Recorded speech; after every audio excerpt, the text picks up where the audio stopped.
భారత మాజీ ప్రధాని కాంగ్రెస్ సీనియర్ నేత మన్మోహన్ సింగ్ మృతి పట్ల ప్రధాని మోదీ సంతాపం వ్యక్తం చేశారు. ఆయన తీవ్ర అస్వస్థతకు గురైనప్పటి వెంటనే ఢిల్లీలోని ఎయిమ్స్ లో అత్యవసర చికిత్స కోసం చేర్చారు. చికిత్స పొందుతున్న ఆయన తుది శ్వాస విడిచారు.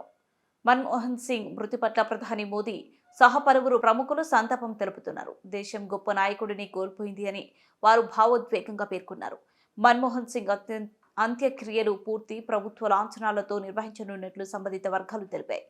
మాజీ ప్రధాని మన్మోహన్ సింగ్ గురువారం కన్నుమూసిన నేపథ్యంలో కేంద్రం 7 రోజుల జాతీయ సంతాప దినాలు ప్రకటించనున్నట్లు సంబంధిత వర్గాలు తెలిపాయి. శుక్రవారం జరగాల్సిన అన్ని ప్రభుత్వ కార్యాలయాలను రద్దు చేసినట్లు సంబంధిత వర్గాలు తెలిపాయి. మన్మోహన్ సింగ్ మృతికి సంతాపంగా రేపు ఉదయం 11 గంటలకు కేంద్ర మంత్రివర్గం సమావేశం కానుంది. మన్మోహన్ సింగ్ భారతదేశం కోసం ఒక గొప్ప వ్యక్తిగా నిలిచారు. తన జీవితంలో ఎంతో నిరాడంబరమైనవిగా ఆర్థికవేత్తగా ఎదిగారు. ఆయన ప్రధానిగా, ఆర్థిక మంత్రిగా అనేక ప్రభుత్వ విభాగాల్లో సేవలందించారు. ప్రధాని మోదీ అన్నారు.